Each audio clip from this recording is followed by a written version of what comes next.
Hello viewers, মৌচাষ চ্যানেলের পক্ষ থেকে আপনাদের শুভেচ্ছা অভিনন্দন। তো বন্ধুরা, বরাবরের নেই আজও আপনাদের সামনে একটি নতুন ভিডিও নিয়ে হাজির হয়েছি। আসলে আজকের ভিডিওটা ব্যতিক্রম। তো আমাদের প্রকৃতিতে আমরা 4 ধরনের মৌমাছি পেয়ে থাকি আমাদের ভৌগোলিক পরিবেশ অনুযায়ী। এক নম্বর হলো এপিস সেরানা প্রজাতির মৌমাছি, এবং এপিস ডরসাটা প্রজাতির মৌমাছি, এবং এপিস ফ্লোরিয়া প্রজাতির মৌমাছি, এবং এপিস ট্রাইগ্রোনা প্রজাতির মৌমাছি।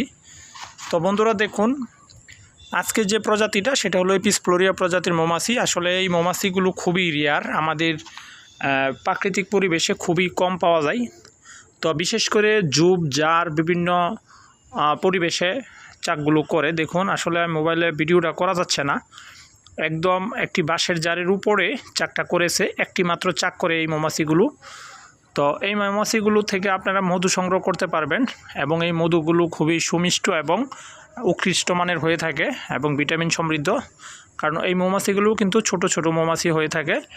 এটা মূলত এপিস সেরানা প্রজাতির মৌমাছির মতোই ঠিক, জাস্ট কিন্তু ওদের পিছনের অংশটা আপনার সাদা ডোরাকাটা দাগ থাকে। তো আমি আসলে স্ক্রিনে আপনাদেরকে ওরকমভাবে দেখাতে পারছি না। তো এপিস ফ্লোরিয়া প্রজাতির মৌমাছিগুলো কিন্তু লালন পালন করা যায় না, এটা থেকে শুধু আপনার মৌমাছি থেকে মধু সংগ্রহ করতে পারবেন। তো এখন পর্যন্ত এই প্রজাতির মৌমাছি কে কে দেখতে পাচ্ছেন বা পেয়েছেন আগে পরে অবশ্যই কমেন্ট করে জানাবেন। আর যদি কারো এই ধরনের এপিস ফ্লোরিয়া প্রজাতির মৌমাছির চাক কারো খোঁজে থাকে অবশ্যই আমাদেরকে একটু নিউজ দেবেন, আমরা চেষ্টা করি সেগুলো বিশেষ করে ক্যাপচার করার জন্য। তো আসলে এই মৌমাছিগুলো সচরাচর পাওয়া যায় না, বাংলাদেশে বিলুপ্তের পথে। বাংলাদেশে যেটা এপিস সেরানা প্রজাতির বিভিন্ন গাছের কুটোরে গর্তে থাকে এই মৌমাছিগুলোই মূলত পাওয়া যায়। আর এপিস ডরসাটা প্রজাতির মৌমাছি পাওয়া যায়। আর বিদেশি প্রজাতির মৌমাছি যেটা ওই এপিস মেলিফেরা, এটা তো বিদেশ থেকে আনা। আমাদের যারা বিভিন্ন খামারি ভাইয়েরা বিভিন্ন মাঠে চরে চাষ করে। তো বন্ধুরা, যারা বিশেষ করে এই মৌমাছির চাষ করা যায় না, তো এখান থেকে মধু সংগ্রহ করতে পারবেন। মধু সংগ্রহের জন্য সেফটি দরকার আছে, মুখোশ এবং হ্যান্ড গ্লাভস প্রয়োজন, সেফটি নিয়ে কাজ করতে হবে। এছাড়া আপনারা যারা এপিস সেরানা তোতা প্রজাতির মৌমাছিগুলো চাষ করতে চান বা প্রাকৃতিক ডরসাটা প্রজাতির মৌমাছির চাকগুলো কাটতে চান, সেগুলোর জন্য মুখোশ এবং হাতের গ্লাভস ব্যবহার করতে হয়।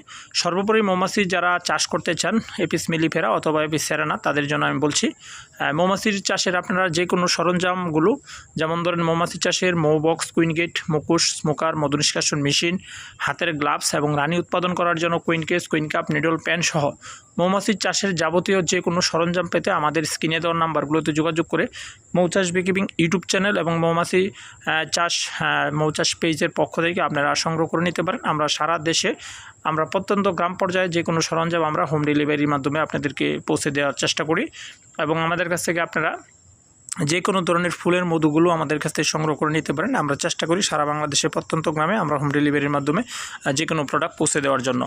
আর মৌমাছির চাষের বিষয়ে আপনাদের যদি কারো কোনো প্রশ্ন থাকে, আমাদের এই ইউটিউব চ্যানেলে, বিশেষ করে মৌচাষ বিকিপিং চ্যানেলে আমরা সবসময় বিভিন্ন ধরনের ভিডিওগুলো আপলোড করে থাকি। আর এই ভিডিওগুলো আপনাদের বিশেষ করে আপনাদের স্বার্থে আমরা তৈরি করে থাকি। আর বেশিরভাগ ভিডিওগুলো আমাদের বিভিন্ন বিশেষ করে মৌমাছি চাষের বক্সবন্দি এবং মৌমাছির উপকরণ এবং মৌমাছির বিভিন্ন প্রকারভেদ মধু সংগ্রহ তার উপরে। তো এখন পর্যন্ত যারা নতুন আমাদের এই চ্যানেলে ভিডিওগুলো দেখতেছেন তাদেরকে বলবো অবশ্যই আপনারা চ্যানেলটা সাবস্ক্রাইব করে বেল বাটনটা অন করে রাখবেন, যাতে আমাদের ভিডিও নোটিফিকেশন সবার আগে আপনাদের ডিভাইসে চলে যায়। তো বন্ধুরা, ভালো থাকবেন, সুস্থ থাকবেন। হয়তো এরকম নিত্য নতুন মৌমাছির উপকরণ এবং মৌমাছি চাষের বা মৌমাছি সম্পর্কিত যে কোনো নতুন ভিডিও পেতে আমাদের পাশে থাকবেন এবং চ্যানেলটা সাবস্ক্রাইব করে আমাদের পাশে থাকবেন। তো ভালো থাকেন, সুস্থ থাকেন। পরবর্তীতে আবার যে কোনো ভিডিওতে আপনাদের